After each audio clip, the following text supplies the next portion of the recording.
Okay, so Yeah. rejection. So we talked about this a lot. Again, take home message, rejection of the sexual identity paradigm.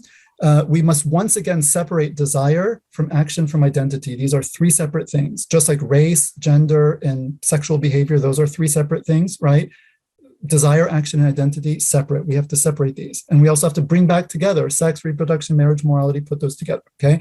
Terminological implications, we should avoid identity-laden vocabulary like gay, LGBT, right? These are heavily identity-laden terms, or dignifying, quote unquote, who people are. Well, who are people, right? They're not their sexuality, especially as a Muslim, we dignify people as Muslims, right? So all this language about, dignifying who people are, right? And using sort of vocabulary that's laden with identity implications, especially, again, when we deal with the outside society, you should try to be careful of your vocabulary you use, but you have to negotiate. But inside the Muslim community, these are not terms that we should be using, which is why at the beginning of this talk, I put LGBTQ in quotation marks, because it's not a term that I, as a Muslim speaker, am using with an audience, whether Muslim audience, probably majority Muslim, but also non-Muslim audience, right? It's a term that I think needs to be problematized, right? And so that's why I put it in quotes, right? We should use descriptive terms instead, and adjectives, not nouns. So someone has homosexual feelings, experiences same-sex desires, very different from saying they are gay. And even in the medical field, they say so-and-so, has, what did it say? Has diabetes. They stop saying so-and-so is a diabetic.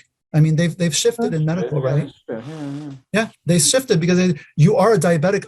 I'm defining you according to your illness. No, you are a X person and you have diabetes, but you're not a diabetic, right? So we should also be, sensitive to that language use. I say no gay exceptionalism, either positive or negative. What do I mean by this?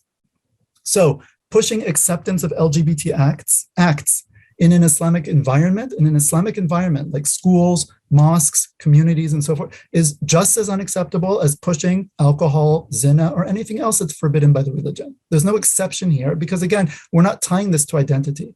Only when you tie it to identity do you have to see, that, right? And you see this also in the current society. For example, I was at a university once, and they're the gay pride student group. They were having a dance, right? And the advertisement for the dance, the poster, was, come to this pride dance, whatever, Saturday.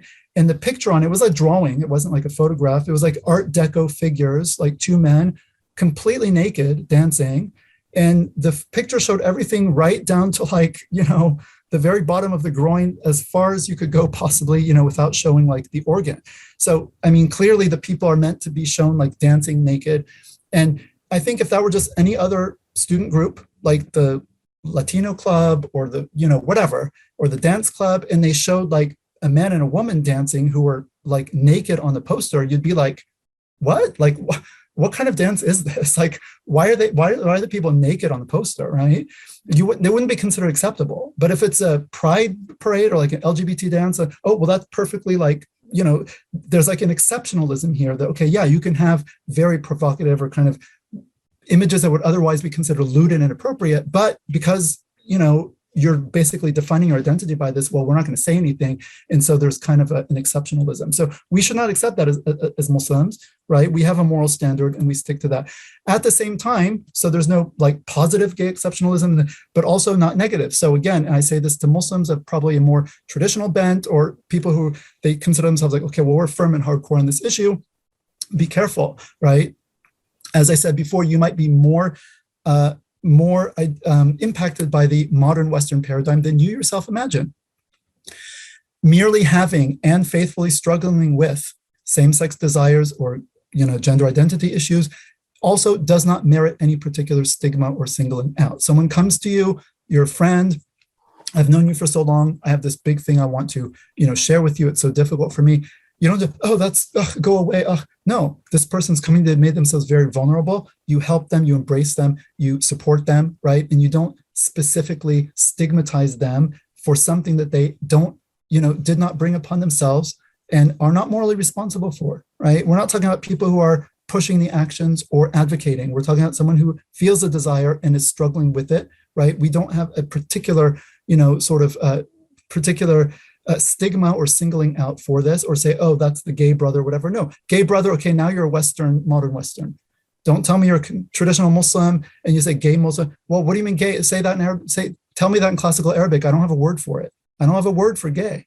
I don't. There's no word that covers, identifying a person based on sexual feelings. It doesn't exist.